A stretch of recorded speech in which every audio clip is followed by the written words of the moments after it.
Kudlow Show. Entertaining and informative on the Red Apple Podcast Network. Welcome back, everybody. So, let's take a look at the economy. And the Atlanta Fed GDP, I think it's 4.2 for the fourth quarter, was 4.4 in the third, 3.8 in the second. So, you got a run rate, let's just call it 4% plus. And all the big shot institutions were looking for 1.7, the Federal Reserve, the CBO, and all the rest of it. Of course, there's nothing being written about this. I mean, nobody's really covering this in the newspapers. That's too bad. But it's there. Trumponomics is working, whatever you may think about it. Anyway, we've got some Federal Reserve issues and the inflation rate coming down. So let's talk to John Carney, Breitbart news editor for economics and finance and co-author of the daily Breitbart Business Digest, which is a terrific daily publication, and EJ Antoni, who's economist and senior fellow at Unleash Prosperity, and he's the head economist at the Heritage Foundation.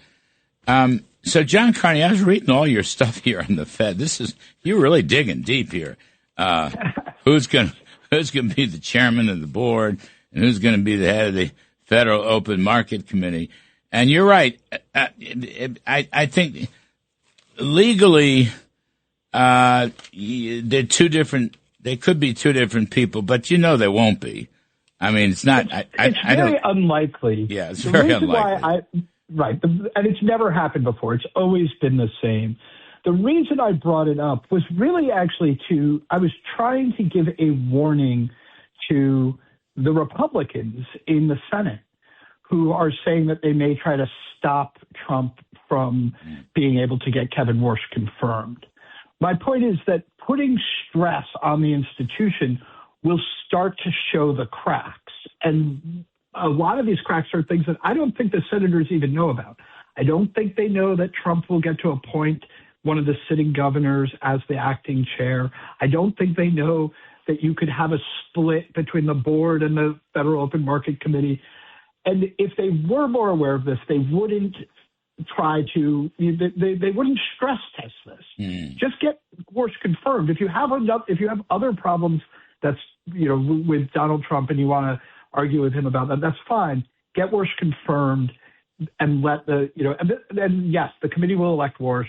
He'll be the chairman of the board as well, because that's what Trump appoints him to. I don't think this will break down unless we get to a point where the Senate has frozen the Fed and you're not able to appoint new people to it because Tom Tillis decided he's mad at Jeanine Pirro. Senator Tom Tillis. I know the guy really well. But you know who Trump would pick? So let's assume your worst case. And so Trump has to pick a sitting governor, right? There are 7 governors of the Federal Reserve. He has to pick one to be the chairman. He'll pick Steve Myron. All right, yes. The hardest of the hard, and Myron's great. I mean, the guy takes no prisoners. EJ Antoni. I mean, you read his stuff, and I've interviewed him a couple times. He's just like the purest supply sider in the history of he's more laugher than laugher. He's more Kudlow than Kudlow. The guy's unbelievable. Well, I don't know if anybody can out Kudlow, but whatever the case. Look, I agree. He's got great ideas, and part of the reason why I think we're all excited about Kevin Warsh is the fact that he shares those supply side ideas. He rejects these faulty Phillips curve notions that somehow economic prosperity causes inflation, that somehow productivity increases will cause inflation, that somehow growth, a greater supply of products and services available to buy will cause inflation. Those things are all inherently disinflationary, in fact, deflationary, because they increase the supply of products and services available relative to the amount of money in the economy. So it's the exact opposite of too much money chasing too few goods. So again, it puts downward pressure on inflation. And it's great to see this kind of change in thinking at the Fed, because part of the reason why the Fed gave us 40-year high inflation and the fastest rise in interest rates in also 40 years why they gave us a regional bank crisis in the spring of 2023, why they have fundamentally broken the housing market over the last 5 years. All of these issues, Larry, I fundamentally believe go back to the Fed's flawed thinking and the failed models that they use, and the fact that they don't see, as Kevin Warsh does, inflation as a choice. Instead, they see inflation as this kind of just outside force that was inflicted upon them, as opposed to something that they themselves caused. That's a great point. It's an outside force. It's not what me. It's not my fault. That's a great point. It's always exogenous, never endogenous to their policies. And that is true historically. Like in the bad old days, aka the 70s, right? Inflation was always blamed on outside forces like the oil shock, which they bungled because they monetized it. That was the big one. Or if you had agriculture shocks. And never the money supply, okay? Never the amount of reserves they're putting into the system. Never the amount of high-powered credit they're putting into the system. Never their fault. Always outside forces. You're exactly right. But I will say this, John, your other point, though, is really important. The Fed funds rate doesn't exist anymore. You are so right about that. Without reserve requirements, and I know our listeners were a little bit in the weeds here, but it's great fun. Anchored by interest on reserve balances. This is the banks holding reserves. By the way, they shouldn't even do that. But that's the Fed. It's about 365. I checked with Conrad DeQuatros because it never gets published. It's the same as the Fed funds rate, but it is the Fed funds rate. They're supplying reserves to the banks. And the banks depend on those reserves. And among other reasons, they have to have all this capital to support their combined balance sheets. So if you're going to shrink, as Kevin Warsh wants to shrink the balance sheet, he's going to have to, get, Bowman, what's her name? Mickey Bowman. They have to deregulate these capital requirements and, in order to shrink the balance sheet. And if you do shrink the balance sheet, you want to bring back the reserve requirement. I think a lot of people don't realize that we don't have a reserve requirement at all anymore, right? Because they flooded the system with so much reserves that banks that they set the reserve requirement to zero, which, by the way, some legal scholars think may be illegal because it is essential. The Fed is supposed to set a reserve requirement. Setting it to zero is the same as not having one. Instead, and everybody obsesses over the FOMC and the Fed funds rate, but that is really just for pretend. The Fed funds rate does nothing at all right now. It's all the interest on reserves, which, by the way, is controlled by the board and not the FOMC. Right. So the FOMC is almost a show committee right now. Now, look, the board always sets the rate where the FOMC does, but it doesn't have to. There's no requirement. It could change, and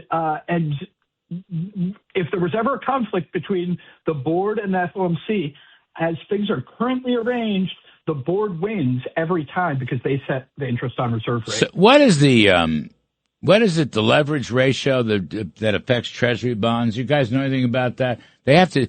It forces the banks to carry a lot more reserves behind their holdings of Treasury bills, notes, and bonds. It's the leverage reserve ratio. What's it called? The supplemental leverage ratio. That's it. And it is, and it really was never meant to be something that controlled what the banks were doing. It was supposed to be a backup to a backup. And instead, it was allowed to become a thing that actually constrains lending. It is, again, just like interest on reserves was never meant to be the main monetary policy, the supplemental leverage ratio was also not meant to be the controlling bank capital requirement. But here we are, and we've accidentally allowed the entire financial system to be deformed in ways that we never deliberated, never discussed, and we're really not sure that it works out. It hasn't been stress tested, right? People say, oh, well, this is all so that we don't have a financial crisis again. I'm not confident this could prevent a financial crisis. Well, look at they don't need it. They should free up reserves to make loans. They don't need this stuff. But, the Senate Banking Committee, I don't know who knows anything about this stuff.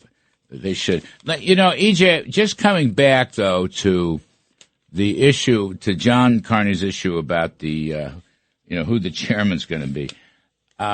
Tim Scott, the chairman of the Senate Banking Committee, which is a very powerful position, actually, in this game.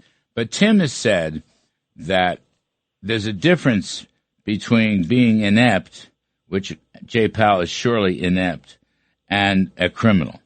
And the problem here isn't so much Tom Tillis, who actually likes Kevin Warsh and has said good things about Kevin Warsh. The problem is Jeanine Pirro. Now, I love Jeanine Pirro. She's a great lady. She's now the U.S. Attorney for the District of Columbia, okay? But she's the one who slapped the subpoena on Jay Powell. And so now there in the Fed will not turn over documents about the building's cost overrun, okay? And Scott, by the way, has said that Powell did not lie before the committee hearing. So take that off the table. All they have to do is submit some papers, maybe have a sit down, and the whole thing will go away. But, Tim Scott's saying, no, he's not a criminal. We don't need a criminal subpoena. I mean, that would end this whole craziness. You want Warsh up there, send the nomination in formally, which they haven't done yet, and hold hearings, right? We want to know what Kevin's going to say about all these things. But this subpoena, which I think was a very bad idea, I think Jeanine pulled the trigger too fast. And now she wants to defend her turf. I don't know. This whole thing's crazy. Anyway, what do you think about this, EJ? Well, Larry, one of the things is I don't want to absolve Powell here. And what I mean by that is he's not an economist. He's actually an attorney, as we know. And as an attorney, he should have known better. In other words, he should have known that when Congress asks for information, you need to give them that information. And if you don't, they're going to make a formal request. No, I agree. Yes, on that point. And if you ignore that formal request, then it's going to go to the DOJ. And if the DOJ asks you for it and you ignore them, now you're going to get the formal request. And if you don't respond to that, that's when bad things can start happening. Well, and that's the stage that we're at right now. So, again, Powell should have known better. I have to imagine he purposely escalated this. Well, you may well be right. I mean, it's the stupidest thing I've ever seen, but you may well be right. And you're right about, look, not only is he a lawyer, come on, the Fed has a whole battery of lawyers. They got a whole legal division.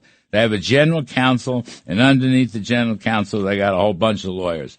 And I worked at the New York Fed. The New York Fed, which gets embroiled in market lawsuits, they have a whole battery of lawyers. So they know, right? It's not like they don't know how the system works. He's not a criminal.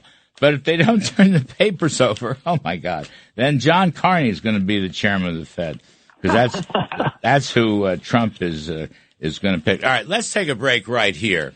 Then we'll come back and talk about these inflation numbers, which have come down so much, and your outside study. We're talking to John Carney of Breitbart and EJ Antoni of the Committee to Unleash Prosperity. So, John Carney. Whatever the derivative of the rate is, they're not going to lower it, are they? They're going to be stubborn about this, the Fed, until Warsh gets on. That's right. The Fed is not going to move at all as long as Powell's still there. So that means we're looking at, Powell's there till May 15th. So we're looking at this summer for the earliest rate cut. Does that affect, long rates? I've been watching the 10-year. Was kind of fluctuating. 4.25. Sometimes it drops a little bit below 4. I don't see much change in the long end. It shouldn't affect the long end because, look, the long end is trying to figure out, what policy is going to do, not just over the next couple months, but over the next few years. I think Kevin Warsh's testimony will be really important, when he has his confirmation hearings, because then we'll get some people say, oh, maybe this guy's going to be an uber hawk, and I think that's wrong. I think he's actually just going to take a rational, look at policy. He's not a guy who wants high rates all the time. He's not a guy who wants low rates all the time. He's a guy who wants the rates to match what the economy, what the economy is doing. And so I think what he's going to say, I think that the hearings that's when to watch the long end of the rates. Yeah. What do people think the Warsh chairmanship will produce over the next 4 years, not just, and maybe the next 8 years, rather than just, what Powell's going to do at the next 2 meetings. There's only 2 Powell meetings left. Right. So, EJ, tell me again now this Trueflation, is that what it's called, that you're looking at, the 0.9% year-on-year inflation rate? It's interesting to me because it matches the 4-quarter change in unit labor costs, wages less productivity, which in some sense, I know it's the cost of labor, but to some extent it's the inflation for the whole economy. I mean, it's like the rock bottom inflation rate. So what is this thing that you've come up with? So, Larry, what Trueflation basically is a project to scrape data just got a minute in real time. Yep. And what they essentially do is they gather literally millions of prices every single day and can give you therefore a up to the date inflation rate. You compare that to something like the Bureau of Labor Statistics, where they look at a few thousand prices just 3 times a month. So this is literally orders of magnitude more inputs that we're looking at in an index like Trueflation. And they're not the only ones, but I think they do a really good job with it. They got a website? One of the things.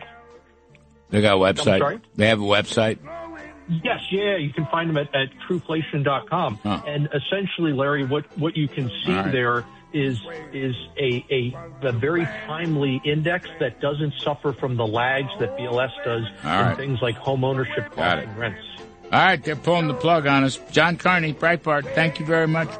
EJ Antoni, Unleash Prosperity, thank you. The Larry Kudlow Show on the Red Apple Podcast Network.